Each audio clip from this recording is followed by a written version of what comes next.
Good day or good morning, and welcome to a new week. My name is Dele Ayemibo, and we'll continue our conversation on starting and managing your business amid COVID.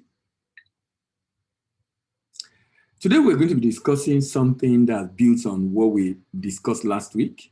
And then next week, we're going to be discussing finance. I know the concern of many has been, okay, so we've learned this and we've gone through this for how long now? How do we get finance? How do we get finance? And sometimes the society has deceived us into believing that our major challenge or issue is finance.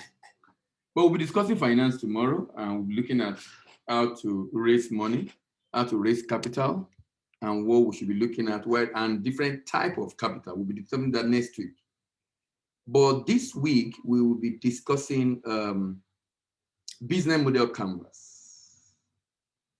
Let me thank the National Pastor for the privilege to be a blessing to you. And remember, this program has been its initiative of the National Youth Pastor to be able to help every one of us to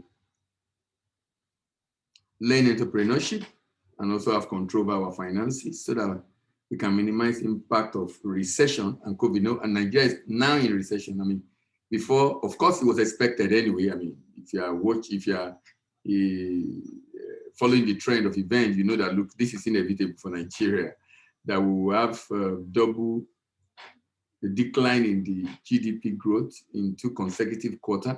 So that we have it right now is not unexpected. So, and what happened in recession is a shrink of opportunities. But sincerely, even in that recession, some people are making a lot of money, actually. And that's what we are looking at today, and we'll be discussing business model canvas. Heavenly Father, we thank you for today. Open our eyes and our mind and give us the grace to be able to be doers of what we're learning and not hearers only, in Jesus' name. Amen. So today we are looking at business model canvas. This was a PhD work of, I've forgotten the name of the guy now, somewhere in Australia. And what he did was to bring a new light into the concept of business plan, coming up with the concept of business model canvas. So that when you want to do business, before you write your business plan, the first thing you need to do is to have an idea of the segment of the business, the very important segment of the business that you cannot afford to do without, right from the beginning. The important segment of the business. He divided it into 9 segments. To the left is 4 relating to cost. To the right is 4 relating to income. And in the middle is what you are selling itself. So you have in the middle value proposition. That is what you are selling. That is the product or service. And we've discussed in this program in the past the 12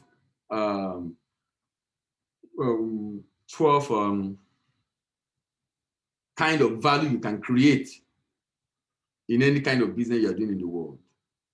We've discussed that in the past. Value proposition. So what value are you creating?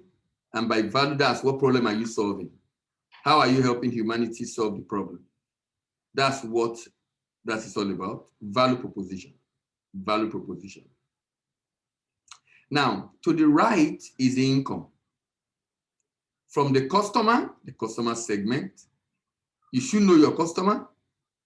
You should know the segment, and know how to segment your customer into different categories based on the number of characteristics or factors. You should also know how to build, initiate and develop relationship with the customer. How do you develop and initiate relationship with the customer? Then how do you deliver the value to the customer? Now, getting the customer, building relationship with them, delivering value to them, all of them give you revenue. So you have customer segment and customer relationship and channel for delivering value to customer, and all that give revenue. Now, to the other side, you have the cost. The key partners, who can be your local suppliers, who can be people you work with, another business. Every business rely on other business for product or services. People rendering services to you. People supplying your product, supplying your raw materials. Key partners. People that without them doing their part for you, that business will not be successful. Who are your key partners? Who are your key partners? Beyond the key partners is also key activities. What will this business be doing? What will this business be doing? Is it going to be creating products? What will this business be doing? Is it going to be rendering services? What are the things the business will be doing? And from here, you might see maybe the research and development, the manufacturing of the product, the marketing of the product, the sales of the product, all those activities that will generate value. Now, to create that for these activities that you need to get this value created, what are the resources you need? You need personnel. You need personnel. You need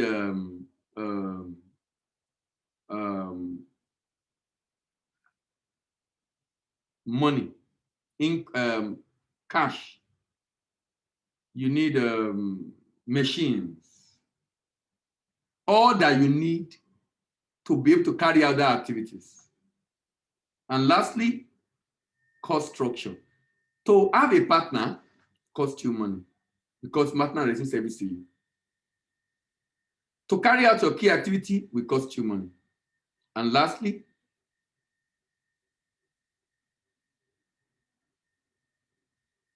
to be able to get the resources to carry out that activity will cost you money. And that's where the cost structure comes in. Cost structure. What are the things you're incurring cost on? These 9 segments characterize, what we'll be doing next is the question you should ask us, the segment, that's what we'll be doing shortly. But these 9 segments characterize what should be.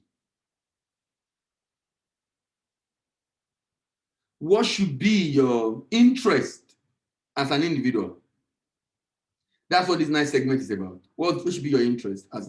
What should you be looking at in all the area of the business? Sometimes you want to do business, people are just interested in, okay, what will I buy? How much will I make? And what will be the profit? They're not asking, how do I get customer? Who are my customer? You should be able to answer this question. Where is the money? Who is holding it? How do I reach him? When I reach him, what do I say? And how do I say it? Where is the money? Where is the money? And where is the new money? Because now there is new money. New money, talking about new business opportunities, new services and products people are looking for. Where is the money? Who is holding it? The money can be in a family, in family unit. The money can be in a business. If it's in a family unit, who is holding it? Is it the father, the mother, the child? Who is exactly at they, when they buy that product, who are they buying it for? Who is holding it?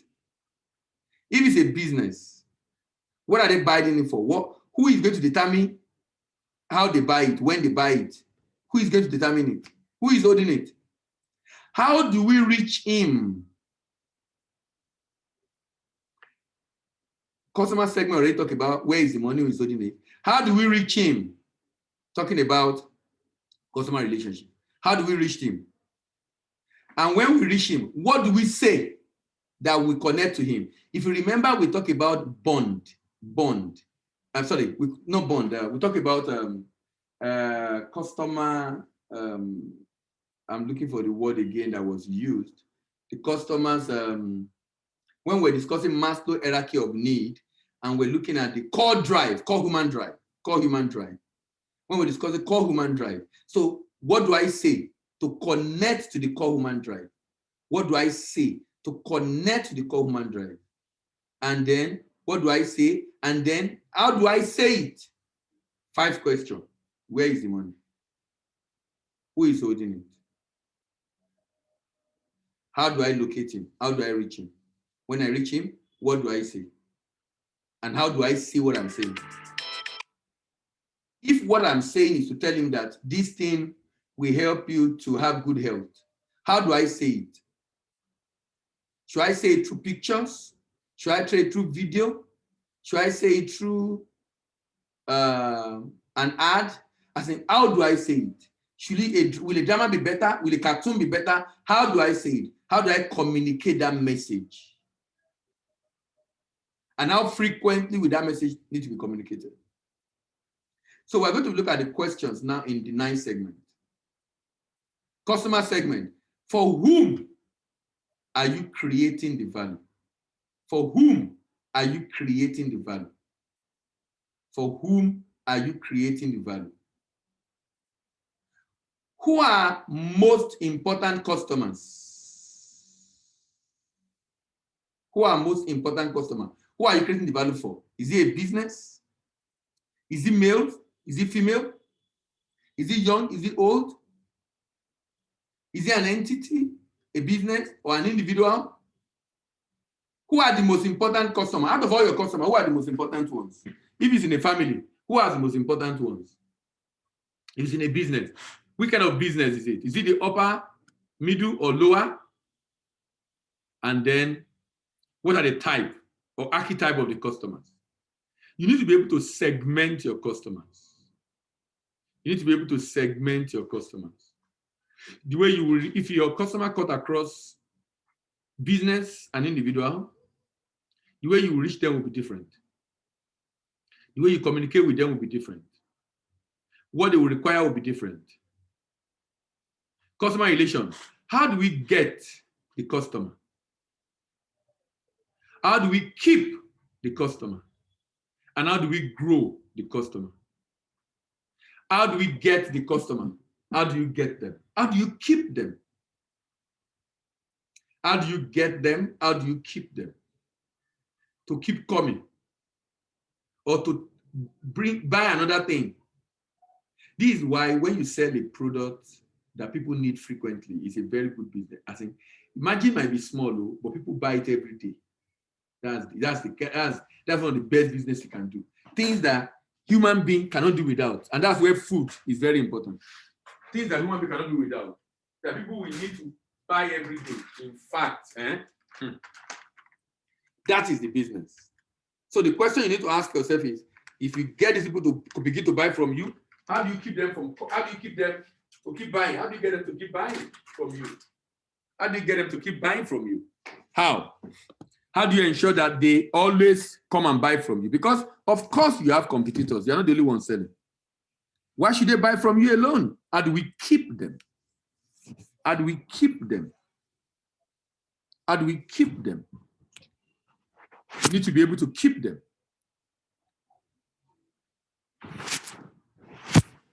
How do we grow them? How do we grow our customers? How do we increase the number of customers that are subscribing to our product or service at different points in time? How do we increase the number of customers? How? How do we increase the number of customers? You know, these are very vital and important points. They are very vital and important points because what this is doing for you is that ordinarily, there are some questions that many people will not ask. And I can understand why. If you have not learned about business, or if that's not your field, there are some questions you don't have. So the essence of learning is to be able to ensure nothing escapes you. In terms of the questions you must ask, nothing escapes you. Those are the questions. So what kind of question must you ask yourself that you must answer? And if you answer those questions correctly, what happens is you make life easy for yourself in that business. How? Because these are issues that you are going to confront in the business. And here are you already answering those questions. Because if you don't answer the question, for example, customer, what's the use of a business without a customer? What's the use of creating value? That's why some people say customer is king. Some will say customer is God. I mean, God with small g. Why they say customer is king, customer is, because a business that lacks customer is a dead business. Nobody is interested in what you are selling. Then, so why are you in business? Why are you in business? If nobody's interested in what you are selling, why are you in business? The only reason why you are in business is because there's someone interested in what you are selling. If no one is interested, I'm sorry, you are not in business. If no one is interested, you are not in business. You are not in business. If no one is interested, you are not in business. Which customer relationship have we established? How are they integrated with the rest of our business model? This is called business model canvas. It's like painting on a canvas, writing, thinking about it and writing it down immediately.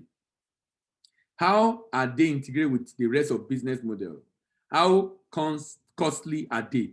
To get a customer, how costly is it for you to get a customer?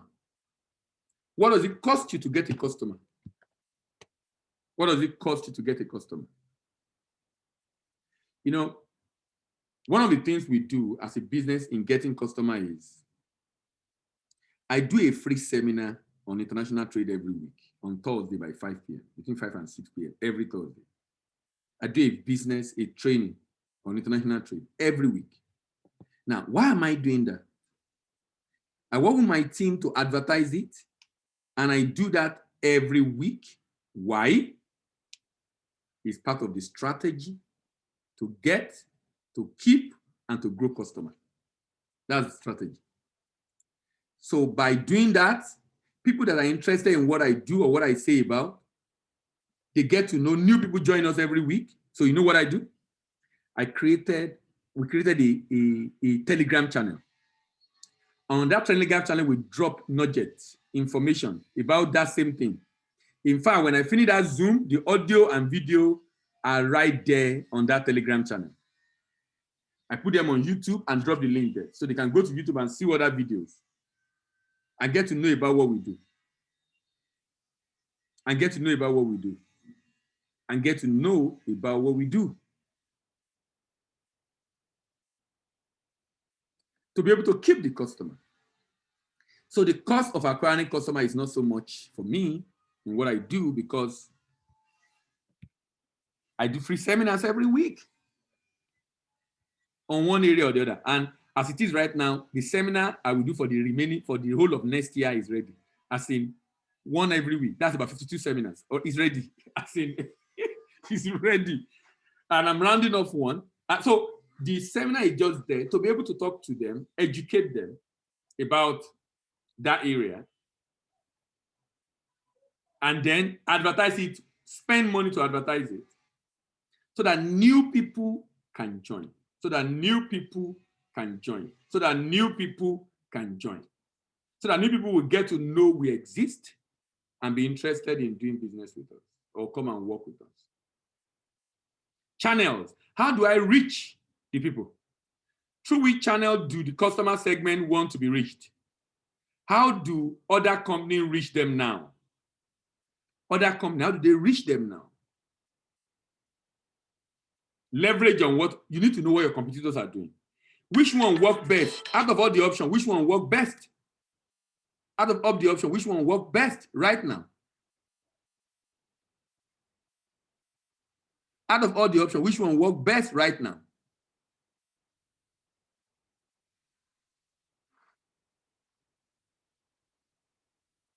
Which one is cost efficient? How are we integrating them into customer routine? Through which channel do our customer segment want to be reached? How do I communicate to them, and how do I deliver the value to them? You know, if you are a trader and you have a shop, it will be strange if you sit down in the shop and expect people to come and meet you. Then it will be strange if people come to meet you And when they go buy and go, you don't have their details.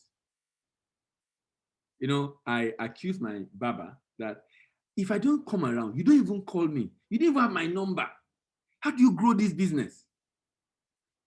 You should by now know that I barb every two weeks. And so immediately it's getting to 2 weeks, just send a greeting message, just send a text.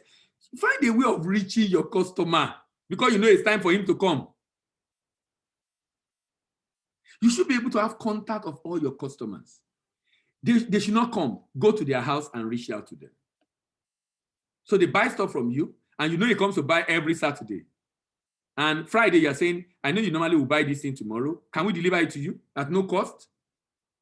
Find a way of reaching these people. Reach your customer.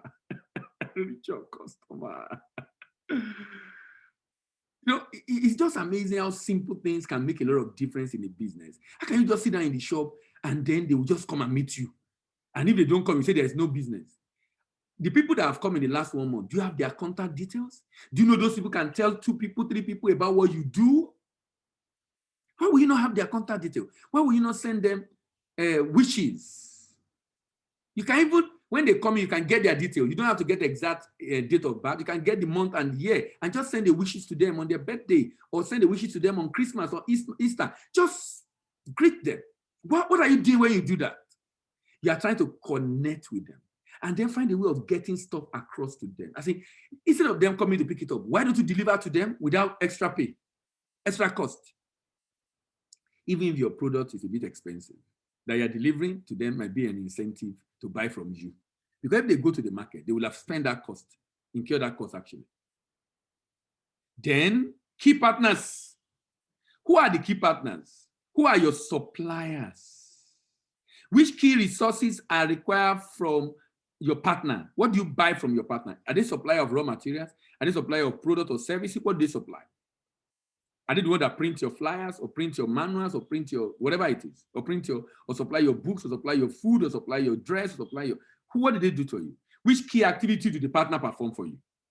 You're under your key activity. What are the key activity to do your value proposition require? In the process of production, what are the key activities? Do you need to do some research? Content development, product development, branding, production, procurement, marketing, sales, your distribution channels, customer relationship, revenue streams. Then key resources. What key resources do your value proposition require? Money, machines, personnel. How do you distribute them? How do you keep customer relationship? And what are your revenue stream? Cost structure. What is the most important cost inherent in your business model? What are the most important costs? What are the most important costs? Costs you must incur that is inevitable. Like rent, like website maintenance, like online marketing. What are the key resources? What key resources are most expensive and what key activities are most expensive? Key resources, maybe machine, maybe personnel, paying your staff, or paying yourself. You must pay yourself. Don't do a business without paying yourself. If you don't pay yourself, you don't know how much that business can endure. You know, when you don't pay yourself, you don't have to pay yourself a lot of money. You can pay yourself small and then increase as the revenue grow, but not paying yourself at all. That means that we can't even know. You know, business is supposed to breathe. We can't know if that business can sustain yourself if you're not paying yourself. When you pay yourself and you see your profit is less or what you have left is small, that's what will ginger you to want to do more. But when you don't pay yourself, you think you're making money. When you have reduced your cost, your essential cost. The day you hire people, are you not going to pay them? You're going to pay them. So pay yourself, please. Pay yourself. Pay yourself. What is your value proposition? What value do you deliver to customer? What problem are you solving for your customer? Which one of the customer problem are you helping to solve? What bundles of product or service are you offering to each of the segments? Which customer need are you satisfying? What is the minimum viable product that you have? Remember, look, I learned something as a banker or an ex-banker. A bank, if a bank does not give loan, the bank will make money every month and pay salary. If the bank does not give loan, the bank has so much product and services that people will subscribe to, from your debit alert to ATM charges, to issuing a draft, to issuing some instrument like guarantees and letter of credit. There's so many things the bank will do. Even they don't give loan. If they now begin to give loan, they make much money. What am I saying in essence? I'm basically saying that as a business, you cannot have only one product to sell. You must have different things you are selling. You can't have only one product. It's too dangerous. What if a policy happens that affects it? You might be in a line of business, but you might be in food, but you're selling different food. You might be in stationery, but you're selling different stationery. You might be in fruits, but you're selling different fruits. You might be in service, but you're rendering different services. For example, you have a salon, barbing salon. You can't be barbing alone. You should be selling things that help for hair, from cream, like maybe cream that help to remove dandruff, or cream that help to, things. You must be selling things that you'll be able to tell that they will come and buy, they'll come and buy from ordinarily. Things that are associated with even clipper, servicing clipper, repairing clipper, selling clipper. I think you must have different other things you're doing. You can't focus on one. It's too dangerous. It's not safe. Anything can happen that will affect it. But when you're doing different things in the same line, it helps. It helps. So as a business, for example, I do training, but not training for, I do training in import and export. I do training for small businesses, big businesses, banks. I have books. I've written 5 books. I have DVDs, I have CDs, different things to sell. Then we have certification programs that we do training for, we do tutorial for. We partner with schools, learners of banking and financial management extended studies in US and in UK, working with them to deploy certification program for professionals in trade in Nigeria. You must have different stream of income as a business. What value are you creating? Revenue stream. What value are your customer really willing to pay? What value are your customer really willing to pay? How much are they willing to pay? You know, you can't, when you have a business, don't have luxurious brand. Have some things for the lower class, have something for the middle class, and something for the upper class. You'll be shocked. You know, in a plane, if you are a frequent flyer, especially international flight, you have the first class, you have the business class, you have the economy. Analysis show that they make more money from first class. So there might be 300 people on that plane. Now, people that are in the regular place can be paying maybe about $1,000 to and fro. But people in first class might be paying $10,000, I think $10,000. Now, the one in economy, that what you are paying is the minimum. That means they are making little or no profit on it. They're making little or no profit on it. The profit comes from business class and what's the name? And first class. What I'm trying to say is that you are doing that economy. Some season of the year you won't have enough. Some season you have enough. But because you always fly, because at least economy help you to cover your cost, but you make your profit from now. So in this case, also for business, there's sometimes you sell at a price that is near cost to some people, but you also have luxurious brand. Have a luxurious brand. Have a brand like delivery at home, for example. It's for middle class or upper class. It's not for lower class. Lower class will come and buy. They don't mind coming to buy. But middle class, upper class, if you want to deliver, they even prefer you delivering. They even prefer you go do shopping for themselves. So you might want to deliver yam and say, please, can you help me get rice? Can you help me get this? Can you help me get this? And you can do that for them and make profit on it again. What I'm trying to say is that you must have luxury brand. Look, there are people that can pay you. You must have a plan for them. You must have a plan for them. If you don't have a plan for them, you say, I'm not profitable and people are not buying. There are people that will buy more, that will pay more. What additional benefit are you going to add to be able to ensure those people? If it's food, for example, it's a canteen, a restaurant, Maybe you are delivering the food to them. So you have a restaurant. There are banks around that place. There are offices around that place. Market them. They don't need to come and sit down. When it's one, why don't you, by morning, your staff will go there and take their order for the afternoon. So in the afternoon, you deliver to them. So even if nobody comes to the shop, you're already delivering. Yeah. So deliver, even they might have a shop. Some people might have a shop, they're selling, but they don't want to leave their shop. And you just go and deliver the food to them there. Create a luxurious brand. Add a level of service. Increase ease of access. Let them be able to book on WhatsApp.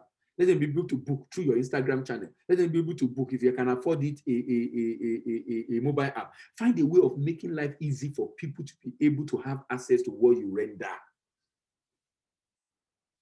My time is up. I wish I had more time. But I believe you have gotten what I'm saying today about this thing. Look, the questions about the business model canvas are one of the most critical questions you will have to answer in any business you want to do. Please take it very seriously and do something about this. Thank you very much for listening again to me today. I want to thank National Youth Pastor for the privilege of being a blessing to you. I thank you for all these people that have given good feedback about what they are learning as far as business and SME business and starting and managing business is concerned. Heavenly Father, we thank you for what we have learned today. Help us to be doers of these things and not hear us only in Jesus' name. See you next week. Have a wonderful week ahead. Bye-bye.